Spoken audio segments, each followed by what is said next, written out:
So um, we looked at the different transfer mechanisms in the last class, right? What are all the transfer mechanisms that you have? And we also saw one problem on Geneva mechanism. And so we were looking at control functions, right? That you have to incorporate into an automated flow line. I mean, these are the controls that are important. That firstly is your sequence control. That as we know in a transfer line, you have a sequence of operations to be done, right? Not just the operations to be done in sequence, but also the actions of the transfer system, such as you see that clamping of the workpiece, right? And so there has to be a coordination between the machine system and the work handling system, right? All of this has to happen, and that too with split second timing and accuracy, right? There has to be feedback between the sensors and the machine tools, okay, so that the work parts can move once the sensor shows that it is no longer being uh, processed, then the part will move, right? So there has to be a sequence of all of this. So basically this what we're talking about is logic and this sequencing. I mean logic, as we talked in PLC, right? Logic control. So based on the programming of the PLC, the sequence of actions will be executed. So that is very important here, right? Because we are talking about coordination between the different workstations. In a transfer line, we have several workstations linked together. So if there is no coordination, then the material while it is being processed may move to the other part.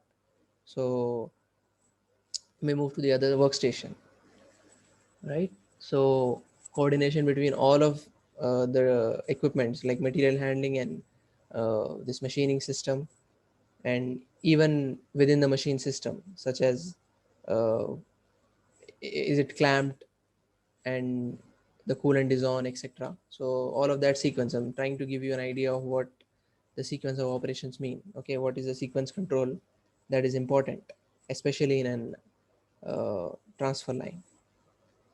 Okay, so this is why we are saying sequence control is basic to the operation of the flow line. And then you have safety monitoring. So because all of this is happening, and if for example there is no sequence control and there are no safety devices installed, then the machine tool will be damaged or the material handling system will be damaged, right? So sensing devices are installed to make sure that the cutting tool status is satisfactory to continue the process, to continue to process the work part in case of a machining type transfer line. Okay, so even the so this is why this automation plays a very important role here, because the diagnostic and all are automated, right? You have the tool status in the machines. So they'll give the idea to the machine that the cutting tool is now being degraded and it has to be replaced. So so that the dimensions on the work part can be as per specifications. So you have the sensing devices installed. Other checks might include monitoring certain critical steps in the sequence control function to make sure that these steps have all been performed and in the correct order, right? As I told you, monitoring of those steps. So that will ensure the safety also.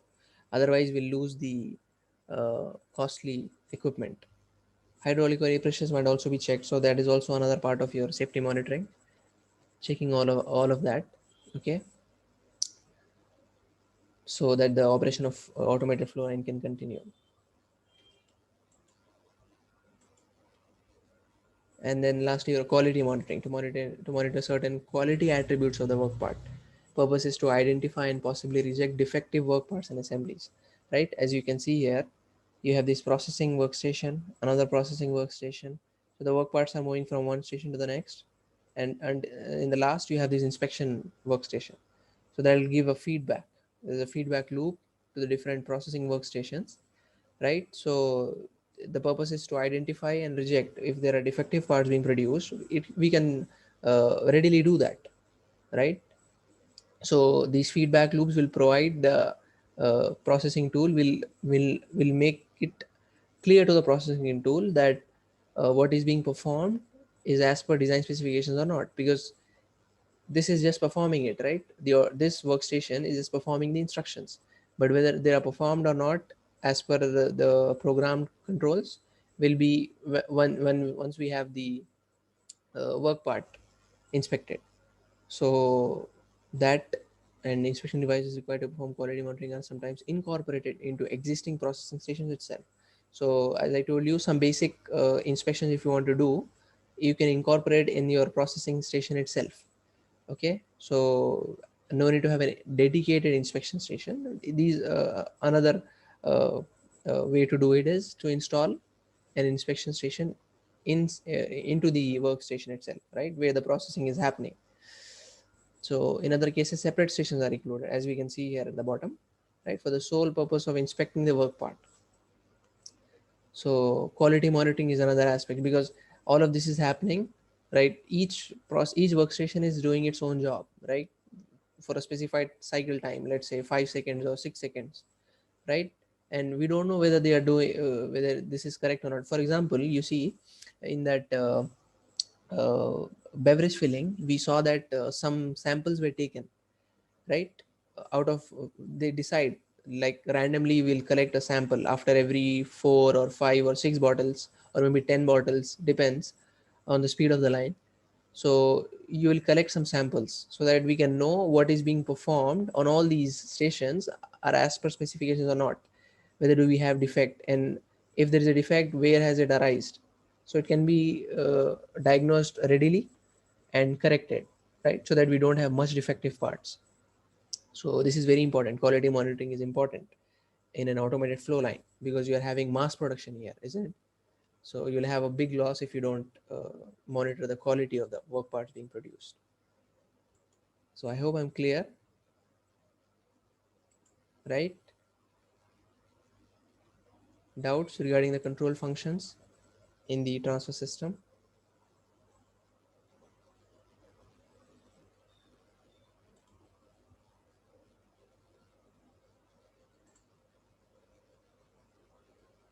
No? Okay. So alternative control strategies, you can say instantaneous control and memory control. So in instantaneous, it stops the operation of the flow line immediately when a malfunction is detected. As the name suggests, it is instantaneous, right? So as we observe that a malfunction is detected, I mean by the machine through the sensors, it will stop the operation of the flow line. Okay, so that's, you can say, I mean, irrespective of where the defect is and where the malfunction is, it will stop the flow line. The reason is same. I mean, I told you, right, whether we don't want to have defective parts, and we don't want to have we don't want to damage the machine tool, right, and the associated material handling system. So it is relatively simple. This instantaneous control is simple, inexpensive, and trouble free, right? Because as with the programming, what is being done is, if a malfunction is detected, you stop the flow line. That's all. Okay. So that's why we are saying it is relatively simple and inexpensive and trouble free, because the programming of it will be simple, right? Need not to have too much of data from different systems to analyze where the malfunction is, etc., etc. Okay.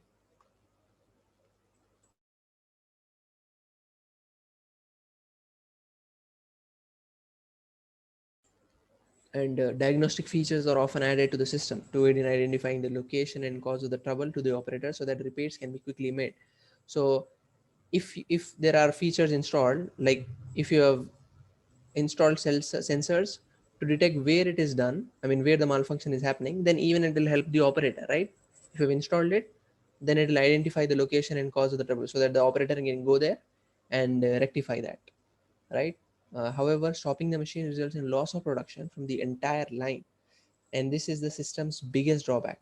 So you see, irrespective of where the malfunction is, or can it be corrected within so and so time, let's say if it gives an alarm, if it is not so urgent, okay, then it should, let's say, I'll give you one example, that instead of stopping the flow line, it should have given an alarm for, let's say, 10 or 15 seconds, okay, or maybe a minute, okay.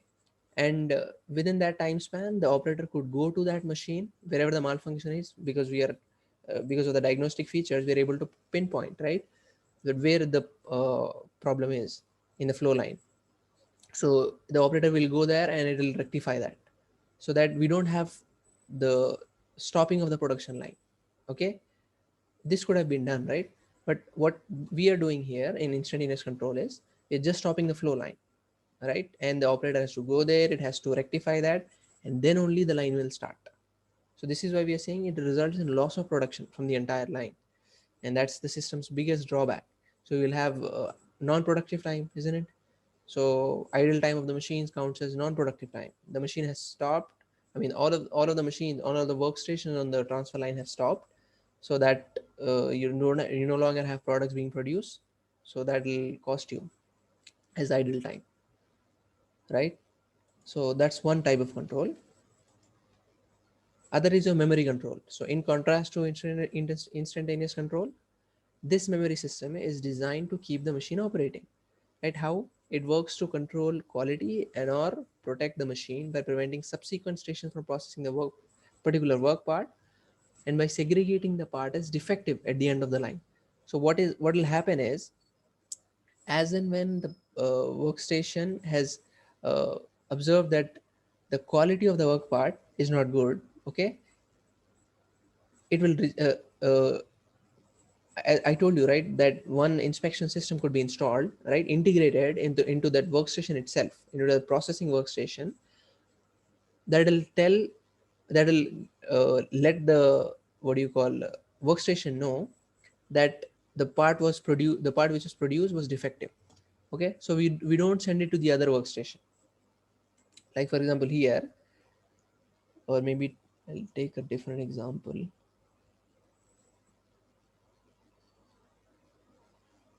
Let's take an example here, like for example between this workstation and the next, okay. If we have this basic inspection system here which will tell us whether the part is defective or not, right, what we have, basically inspection uh, of whatever the process that was performed here, okay. For example, it could be a turning operation, so we want to check whether it has been turned to the proper dimensions or not. And the next process is to drill a hole, okay, on the part. So if drill it and then have threads on it, etc., etc. So if, let's say, the first dimensions are not correct after turning, and you're not sending it, and you're not inspecting whether it is done properly or not, and you're just sending it to drilling and threading and finishing, etc., then that defective work part will continue. At the end of the line, what you're getting is a defective product which you have got right after this first station. If you had checked here and removed it from the line, this next processing stations will not be able to process it.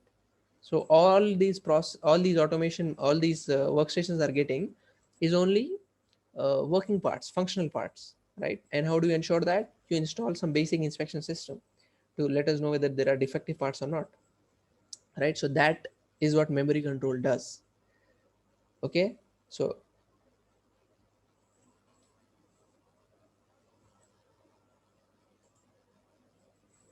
okay, so it will prevent the subsequent stations from processing the particular work part by segregating the part, that is basically sorting it, okay. Segregating is nothing but sorting it, dividing it into classifying it basically. So defective parts we have seen in that beverage bottle, or even in that jam filling, the jam what do you call, containers, where whichever was identified as defective was being thrown out of the line, and the remaining functional parts were continuing. So that's what this memory control does. The premise upon which memory control type control is based is failures which occur at the stations will be random and infrequent.